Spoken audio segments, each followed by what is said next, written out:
হাদিসের মধ্যে আল্লাহ রাসূল বলেছেন আফজালুল আমালি as-সালাতু লিওয়াক্তিহা, অক্তমতো নামাজ আদায় করা এটা হচ্ছে সর্বোত্তম কাজ।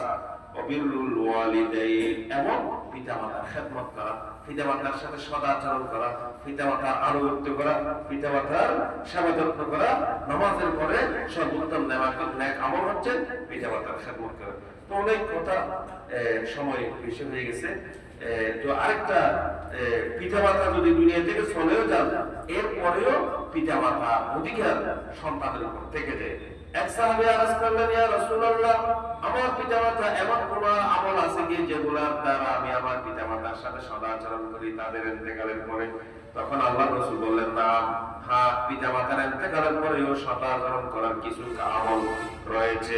আল্লাহর রাসূল বললেন, ইসওয়ালুন আরবাতুন, as-সালাতু আলাইহিমা, পিতামাতার জন্য দোয়া করা, সন্তানের উপর পিতামাতার অধিকার হক, যে পিতামাতা দুনিয়া থেকে চলে গেলেও তাদের জন্য দোয়া করতে হবে, as-সালাতু আলাইহিমা ওয়াল ইস্তিগফারু লাহুমা, পিতামাতার জন্য আল্লাহর কাছে ক্ষমা প্রার্থনা করতে হবে, ওয়া ইনফাযু আহদিহিমা, পিতামাতার কোনো বৈধ ওয়াদা করে গেলে সেই ওয়াদাগুলো বাস্তবায়ন করা সন্তানের জন্য কর্তব্য, ওয়া ইকরামু সাদিকিহিমা, পিতামাতার শুভাকাঙ্ক্ষী বন্ধু-বান্ধব যারা আছে তাদেরকে সম্মান করা, পিতামাতার বন্ধু-বান্ধবের সাথে সদাচরণ করা সন্তানের উপর পিতামাতার অধিকার, ওয়াসিলাতুর রাহিমিল্লাতী লা তুসালু ইল্লা বিহিমা, পিতামাতার পক্ষের যত আত্মীয়-স্বজন আছে তাদের সাথে সুসম্পর্ক বজায় রাখা, তাদের সাথে আসা যাওয়া করা, দেখাশোনা করা, এটাও পিতামাতার সাথে সদাচরণের একটা অংশ তাদের মৃত্যুর পরেও।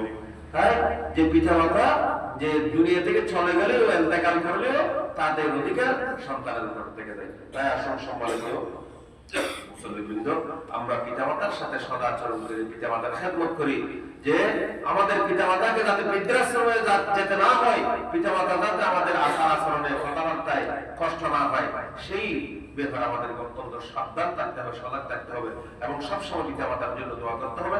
আল্লাহ তাআলা আমাদেরকে এই সমস্ত নেক আমলগুলো করার জন্য তৌফিক দান করুন। আমিন। ওয়া আখিরু দাওয়ানা আলহামদুলিল্লাহি রাব্বিল আলামিন।